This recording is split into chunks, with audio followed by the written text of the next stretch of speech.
Assalamualaikum ya Adila. Waalaikumsalam ya Fauji. Aina tusolli sholawatil khamsa. Usolli dhuhra wal asra wal maghriba wal isya'a fi masjidil bilad. Wa aina tusolli fajri. Usolli fajri fil baiti. Limada tusolli fajro fil baiti. La asma'ul adzan. Hal tustakidu mutaakhiran. Naam, ba'da sholatil fajri. Tustakidu mutaakhiran. La astati'u a'malu fil lail. Lo munabahu janibihi. Baik, jazakallahu khair. Bismillahirrahmanirrahim. Mufradatun kosakata. Aina, di mana? Az-zuhra, waktu sholat duhur. Al-asra, waktu sholat asar. Al-maghriba, waktu sholat maghrib.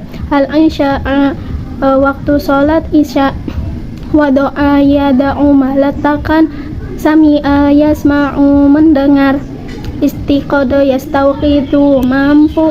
Amila ya'malu, bekerja. Al-lailu, malam. Munabbahu, jam beker. Al-masjidu, masjid. Sofun, sab. Adhanun, adhan. Muadzinun, muadzin. Taubun, komisun, kemeja atau jubah. Kolang suatun, peci. Ijarun, sarung. Mikna'un, mukana. Kenalkan, nama saya Ahmad Fauji.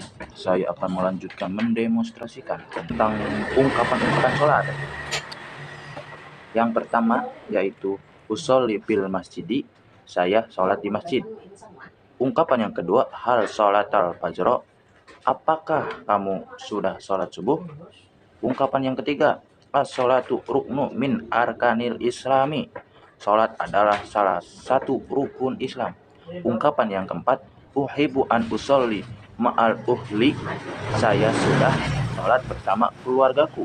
Ungkapan yang kelima, yahibu an nusolli fil waktihi, kita harus sholat tepat waktu. Ungkapan yang keenam, as-sholatu tuhiru nafsa, sholat memberi sukan jiwa. Ungkapan yang ketujuh, ad'uka lis-sholati ma'ani, aku mengajarkanmu sholat bersama saya. Ungkapan yang ketujuh, as-sholatu taj'aluna aqraba ilallah, sholat membuat kita lebih dekat kepada Allah. Ungkapan yang kesembilan, nahnu nusalli khamsa marati bi yaumi, kita sholat 5 kali sehari. Ungkapan 10, uridu an at-ta'allama aipa usolli, saya ingin belajar bagaimana cara sholat. Ungkapan yang ke-11, as-sholatu faripatu ala kulli muslimin, sholat adalah kewajiban bagi setiap muslim.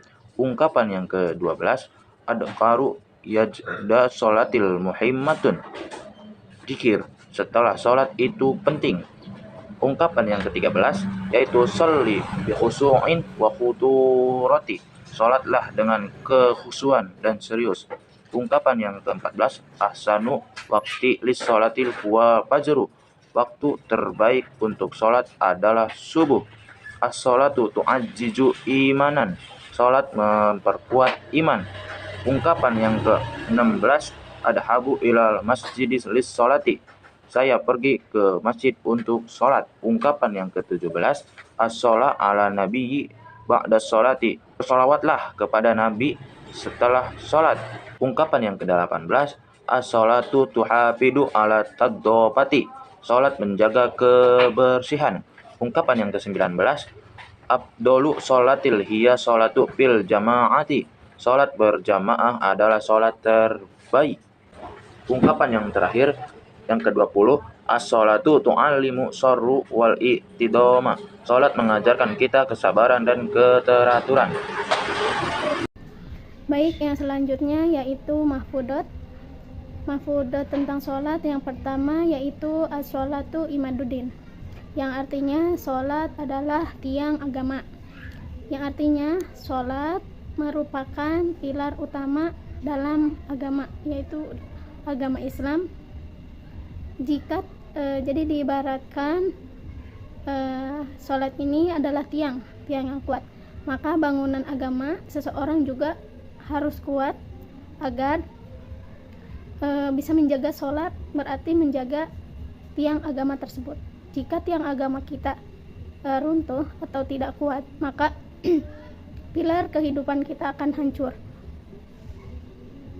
Baiklah, ada yang kedua yaitu mafudot tentang sholat, yaitu man hafadho ala sholati kana lahu nuro fi dunya wal akhirah, yang artinya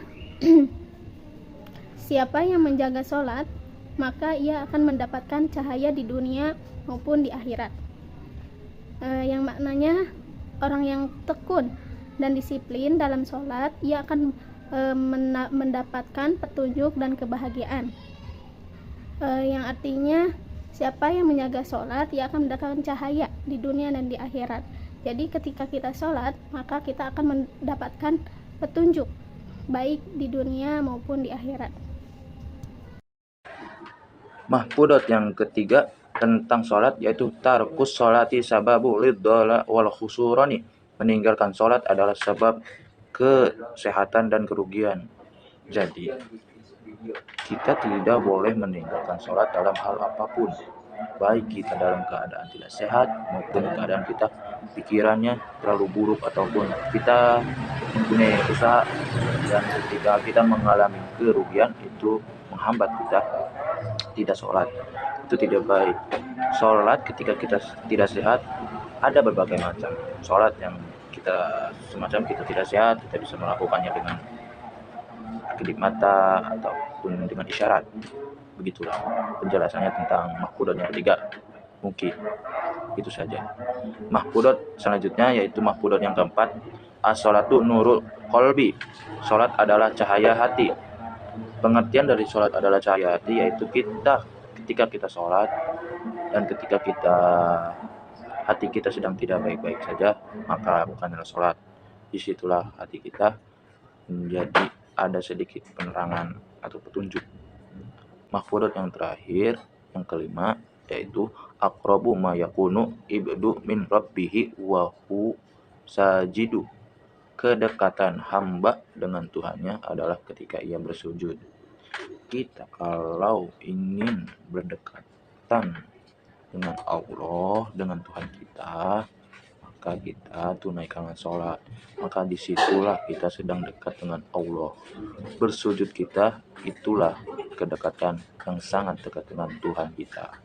Mungkin cukup itu saja yang bisa saya sampaikan tentang pengertian mahfudot tentang sholat. Mohon maaf bila ada kekurangan. Wabillahi taufiq wal hidayah. Wassalamualaikum warahmatullahi wabarakatuh.